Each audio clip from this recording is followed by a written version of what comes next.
Bonjour à tous, c'est Pierre-Alexandre pour Technoid. Aujourd'hui, on va faire la prise en main du Asus Zenfone 3 en version 5.2 pouces. J'ai normalement, on va dire, vous allez voir normalement niveau qualité image, ça va changer un petit peu. N'hésitez pas à me dire vos retours par rapport à ça. Et donc, on va commencer tout de suite cette vidéo.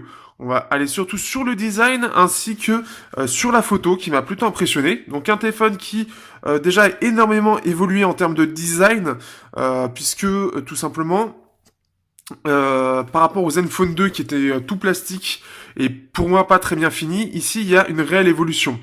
Donc on peut surtout faire le rapprochement avec le Honor 8 puisque ça va être son concurrent principal, il est vendu 380 €. Donc avec comme le Alcatel Idol 4S et comme le Honor 8, on a ce système de reflet en fait qui va mettre en avant le téléphone. En plus ce qui est bien c'est que sur la version blanche les tranches sont dorées, ça reste assez discret. Hop, assez discret mais c'est doré. Et ça lui donne un petit cachet assez sympa. En plus de ça, il est USB type C. Donc comme on peut le voir ici, hop, je peux enfin faire de la mise au point. Ça, c'est super cool. Donc USB type C, on a droit à un téléphone qui est là en 5.2 pouces. Alors c'est pas exactement 5.2 pouces, alors je peux pas vous montrer puisque c'est avec le Honor 8 que justement je suis en train de filmer. C'est pas un 5.2 pouces, c'est je pense un 5.25, voire presque un 5.3. Et donc ce qui fait que on se retrouve avec un téléphone qui est déjà plus grand que le Honor 8. Le plus gros souci au niveau du design, enfin il y en a deux. Il y a deux soucis, deux défauts que j'ai remarqués depuis le début de mon utilisation, c'est qu'il est un peu plus large que le Honor 8. Donc ça c'est un petit peu dommage. Et surtout en fait c'est le placement des boutons. Les boutons sont donc non rétroéclairés, en plus ils sont très larges. Ils sont mis à des endroits que je trouve vraiment pas agréables, ce qui fait que moi je tiens mon téléphone à une main et en fait je suis obligé vraiment d'aller chercher, vous voyez je trempe parce que justement en fait c'est mon doigt qui doit être tenu pour aller chercher ce bouton. Donc ça c'est le truc pas terrible. Autant le bouton multitâche ça va, autant le bouton retour faut vraiment que j'aille le chercher. Donc ça il est pour moi pas très bien placé, reste qu'il est mieux placé que le Zenfone 3 Deluxe. Donc ça c'est un petit peu dommage. Ensuite, donc on a droit ici au dos, donc comme je l'ai dit, le côté reflet. On a un capteur d'empreinte. Alors le capteur d'empreinte, j'ai un petit peu du mal à le comprendre au niveau du design, puisqu'il est, au lieu d'être carré, il est rectangle. Donc ce qui fait que ça va faire quelque chose de différent.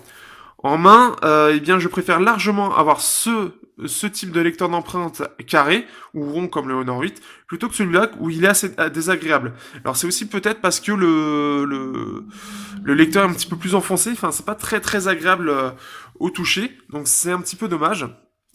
Donc ça c'est les premières choses. Après on a un design qui en gros, si vous avez aimé le Galaxy S6, clairement on a droit à un Galaxy S6 version Asus avec le bouton Home en moins. Donc ça c'est le truc qui pourra en rebuter peut-être plus d'un ou qui pourra faire tout simplement aimer. Donc ça c'est la première chose. Par rapport au Honor 8 aussi, on peut voir qu'au niveau des finitions, c'est un peu moins bon. Alors là, on va voir si je peux faire de près. Parfait. Ici, puisque au lieu d'avoir quelque chose, des antennes qui sont imprimées, là, c'est des antennes qui ressortent. Donc là, on a juste un morceau de métal qui est, alors je pense, collé entre les deux antennes. Parce que là, c'est pas très design. D'habitude, on a quelque chose de collé. Ici, on va voir quelque chose. En fait, ça ressort du châssis. C'est pas du tout collé. En fait, là, c'est plus les barres de métal qui sont collées. Et c'est pareil en bas. Donc, ce qui fait que ça fait un peu moins premium qu'un des téléphones de dernière génération avec justement les antennes qui sont imprimées sur le métal. Ça passe un petit peu moins. C'est moins discret aussi. Mais bon, ça passe. Ça reste assez correct. Qu'est-ce que nous avons d'autre? Nous avons ensuite l'appareil photo. L'appareil photo qui, lui, est très intéressant. Puisque donc on a un capteur 16 mégapixels mais qui est de très bonne qualité.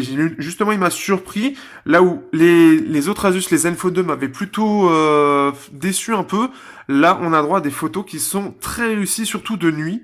Alors de nuit, j'ai réussi à faire des photos qui sont vraiment magnifiques. Là, on est dans le noir total. Il y a même la voisine qui a regardé, mais qu'est-ce que je fous là? Mais de nuit noire, si on a un peu de luminosité, il va très bien voir.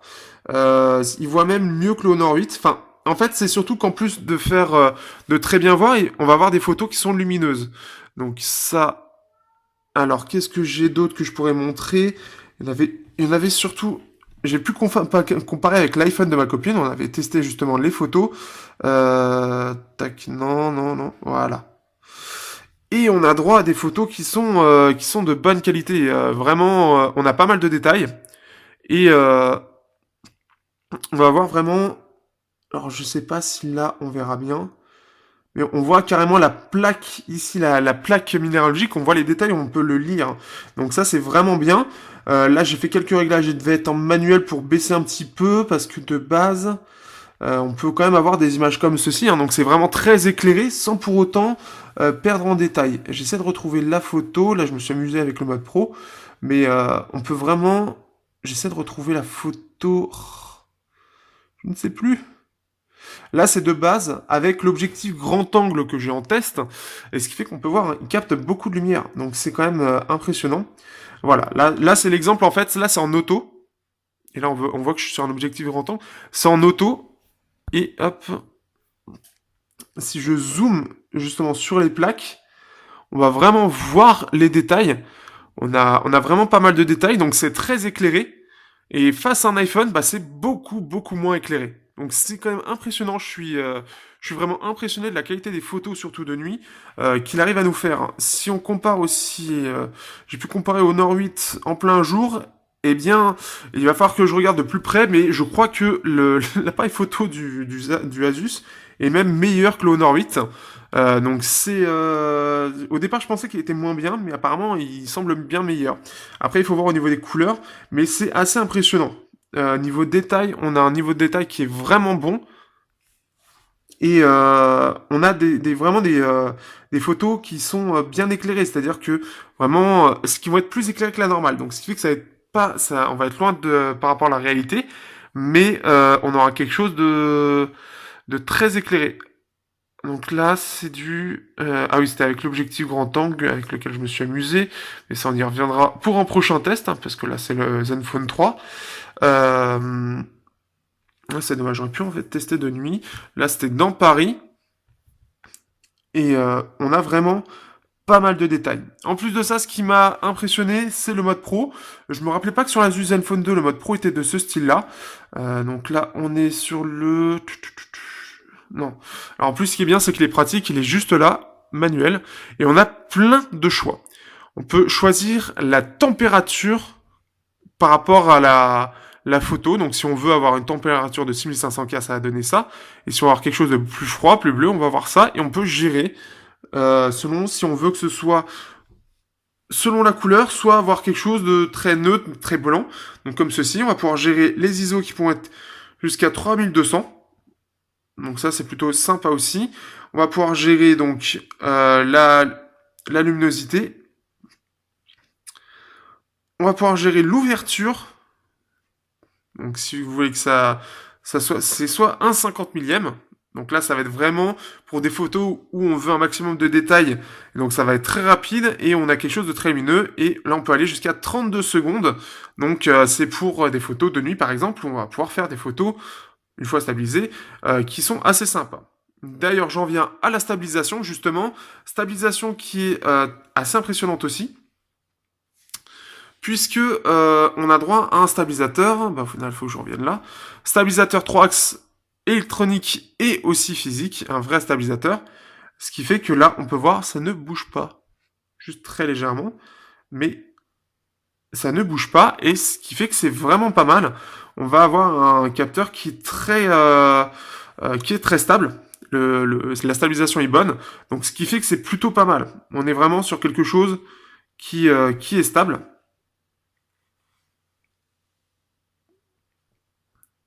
Et on le sent en fait quand on prend la vidéo. Donc ça, c'est quand même pas mal. On a vraiment un capteur qui est pas mal du tout. J'ai fait aussi, je crois, des photos de chatons. Parce que j'ai toujours mes chatons, donc autant en profiter. Non, ce sera pas ici. Ou alors c'était avec le Honor 8, hein, parce que j'ai fait des photos. Non, là c'est sûr que c'est pas celui-là.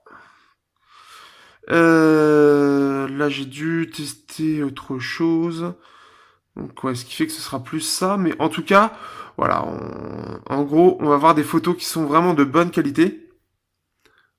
et qui m'a justement assez surpris. Donc ce qui fait que c'est plutôt pas mal. On a globalement, c'est un appareil, l'écran est pas mal aussi. On a une bonne évolution par rapport au Zenfone 2 qui m'avait assez déçu dessus. Euh, on va avoir globalement une bonne qualité de construction, mais ce qui est assez étrange, je sais pas pourquoi, mais même c'est à peu près les mêmes finitions que le Honor 8, et pourtant j'ai l'impression qu'il est plus cheap, alors que globalement la finition est bonne, elle est vraiment bonne. Parce qu'on va avoir le métal qui est à peu près similaire, on va avoir voilà le dos en verre avec ce reflet, le lecteur d'empreinte, l'appareil photo qui est bon, mais en main il fait plus cheap qu'en Orbit, je ne sais pas pourquoi.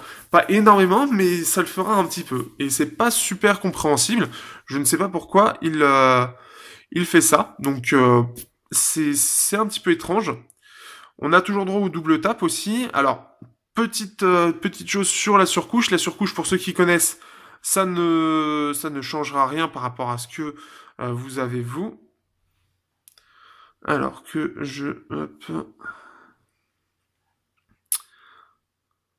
regarde juste comment il se comporte au niveau de la caméra. Bon là, ça sera un petit peu mieux.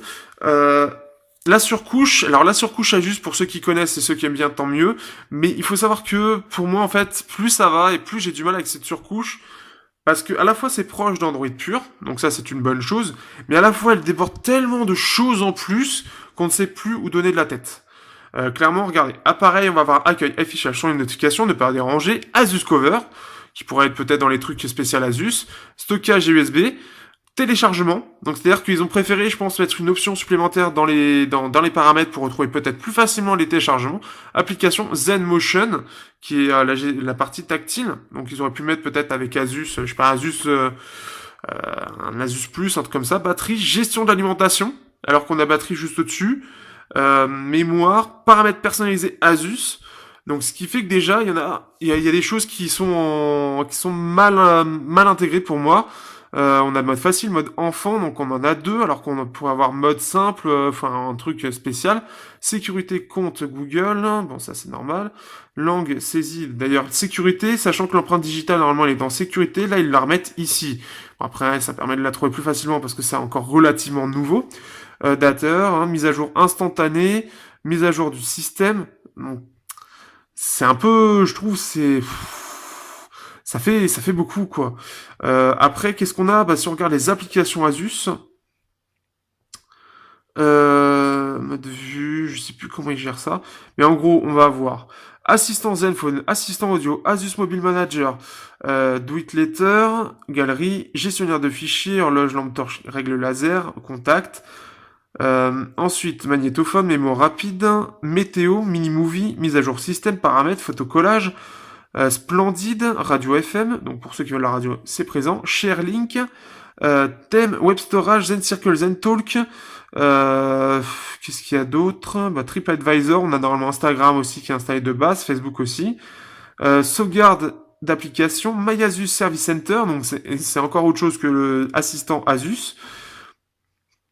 Ensuite, nous avons, voilà.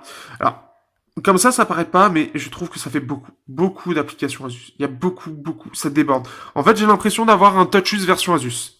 C'est-à-dire que c'est très sympa, ça ressemble à du Android pur, mais ils ont fait à leur sauce et ils ont ajouté plein d'options, mais plein d'options. Là, on a lampe torche, puissance optimisation, calculatrice, gestionnaire de démarrage qui est ici, Wi-Fi, rotation automatique, sourdine alarme, fonctionnement à une main, localisation, mode avion, données mobiles, filtre bleu qui est ici, point d'accès, bon ça va, Bluetooth, et ils ont laissé le synchro auto. Donc ce qui fait que déjà on a ces quatre trucs là, on a le mode fonction une main qui sont des choses en plus, ce que je trouve particulier. Donc ça c'est la première chose. Deuxième petite chose, alors là c'est un petit truc. Normalement, on a les trois modes. Alors, maintenant, on va dire, on a quatre modes. On a le mode classique, donc le son. Ensuite, on a vibreur. D'ailleurs, maintenant, il me le met alors qu'avant, il me le mettait pas. Alors, on a le mode vibreur. Et moi, j'utilise le mode sourdine. Et le mode sourdine, bah, ça active forcément le mode ne pas déranger, qui pour moi sont deux choses totalement différentes. Pour le mode sourdine, c'est-à-dire que le mode sourdine, c'est le mode silencieux, et c'est censé donner toutes les notifications, sauf que il n'y a pas de vibreur, il n'y a pas de notification. Sauf que Asus a décidé que non, ce ne serait Vu que c'est en sourdine, ce serait en silencieux. Résultat, qu'est-ce qui se passe? Je parle régulièrement à quelqu'un via ma page, le gestionnaire de page Facebook, et en fait, elle est mise dans les applications qui sont, une fois en mode dérangé, qui ne sont pas utiles en mode dérangé. Donc, ce qui fait qu'il va falloir, je l'ai pas encore fait, mais il va falloir que j'aille dans ne pas redéranger, qui est d'ailleurs donc ne pas déranger ici, qui est ici. Il va falloir que je règle tout pour que, hop, ici, il va falloir que je règle dans l'application d'ailleurs, en fait, c'est dans l'application qui est je sais plus où, hop, il y en a tellement, je me perds dedans. Application, il va falloir que j'aille dans les applications concernées, parce que il y a elle, mais il n'y a pas qu'elle au final, c'est surtout elle, j'ai remarqué, et résultat, c'est chiant, c'est vraiment chiant. Donc là, si on regarde, autorisation, notification, il faut que je les mette en priorité, pour que justement, quand c'est en ne pas déranger. Donc voilà en tout cas ce que j'ai remarqué, donc on va finir un petit peu là-dessus. Après globalement c'est un appareil que je trouve sympa, c'est dommage qu'on ait des bords peut-être un peu trop larges, surtout le placement des boutons, et le pire c'est comme le Zenfone 3 Deluxe là-dessus. Mais c'est un appareil en tout cas, Asus voilà, a vraiment voulu faire un effort, ça se voit, il y a un réel effort de fait sur cet appareil pour justement que il y ait quelque chose, enfin que ça soit de meilleure qualité. Alors par contre, il faut savoir une chose, hein, c'est qu'il n'est pas plus puissant que le Zenfone 2. Il a, on va dire, à peu près la même puissance, voire moins bien. Mais au final, Intel ayant abandonné un petit peu déjà ses téléphones, je sais même pas s'il va être à mise à jour sous 6.0, apparemment si, mais le suivi va être un petit peu plus catastrophique. En prenant du Qualcomm, au moins, le téléphone sera suivi et il sera peut-être un peu moins puissant, mais derrière, on a beaucoup de choses qui ont réellement évolué. L'appareil photo, le design, la qualité globale de l'appareil a réellement évolué. C'est une très bonne chose, puisque vraiment, on va avoir tout qui sera en mieux, et ça, c'est très bien. Il y a encore des choses en tout cas à découvrir, mais je suis beaucoup plus enthousiaste pour ce Asus que pour le Zenfone 2 et le Zenfone Selfie que j'avais eu en test. Là, ce téléphone-là, à mon avis, va être plutôt pas mal. Il est plutôt pas mal face au Honor 8. Il a des petits défauts, mais il a des bons avantages, comme par exemple son appareil photo qui est vraiment, il faut le dire, vraiment, vraiment pas mal. Après, il faut aimer les appareils photo qui ont tendance à tout blanchir, parce que c'est un petit peu son souci. Ça blanchit un peu tout, et ça a tendance aussi à éclairer beaucoup plus que la réalité. Donc ça, on sera loin du naturel. Donc par exemple face à un iPhone, l'iPhone ce sera pas forcément plus éclairé, mais ce sera le plus proche de la réalité. Donc c'est les petites choses. Là je fais une petite photo. Ce qui fait qu'on voilà, on a pas mal de détails, c'est ça qui est bien. On a vraiment pas mal de détails. Bon là c'était flou. Là j'ai dû prendre.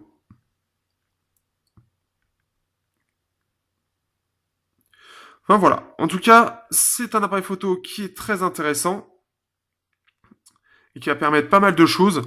Donc ça c'est vraiment une bonne chose, c'est une grosse évolution de la part d'Asus. Asus qui a vraiment voulu mettre le paquet d'ailleurs sur la partie photo et c'est réussi et là-dessus ils sont pas mal. Dernière petite anecdote, ce que j'ai trouvé assez marrant, c'est que le Zenfone 3 ils avaient dit qu'il y avait une surface d'affichage de 77%. Alors, je crois qu'il y a un 7 de trop et que c'est plutôt 67%. Selon Frandroid, c'est 67. Donc, je me disais, en fait, justement, quand il disait 67% de surface utilisée, si je dis pas de bêtises, c'est ça, 67%, ce qui fait que c'est très bien. C'est ce que fait à peu près l'Honor 8, je crois, 76%. Et donc, on est censé avoir la même chose. Sauf que quand je les ai mis côte à côte, je vais essayer de retrouver les photos, quand je les ai mis côte à côte, eh bien, c'était pas du tout 77%, et il prend beaucoup plus de place que la normale. Je vais essayer de retrouver la photo, justement, ils annoncent ça. Et comme je fais beaucoup de photos maintenant, il faut arriver à suivre. Alors, on va y arriver. Zenfone 3, donc là, on est sur... donc voilà, écran super IPS. Rapport écran appareil 77%, alors que ce n'est absolument pas le cas. Donc, ce qui fait que c'est un peu du mytho. À savoir aussi que les 3000 mAh que nous avons dans le Zenfone 2, c'est sur le Zenfone 2 5.5, vendu 400€, et celui-ci est de 2650 mAh, donc sur la version 5.2. Sachant que la seule chose qui change entre le 5.5 et le 5.2, on a deux choses. On a la taille et on a la batterie de 3000 au lieu de 2650. Et la toute dernière chose, oui j'en ai des choses à dire en fait, des dernières choses surtout, c'est que de base, et ça c'est quand même quelque chose de très sympa, on a 64 Go de ROM. Et on peut mettre une micro SD. Ce qui fait que de base, quand même, c'est quand même pas mal. Pour 380 €, on a un appareil qui est très intéressant et qui a pas mal de points forts et quelques points faibles. Et c'est pas des gros points faibles en soi. Mais voilà. Là, Asus a réellement travaillé son téléphone et a fait quelque chose de bien. Ce qui fait que, à mon avis, c'est un téléphone qui va plutôt bien marcher parce que bah, il est face à une concurrence assez féroce tout de même. Mais il a ses atouts. Sur ce, je vous dis à bientôt pour un prochain test sur Technoid.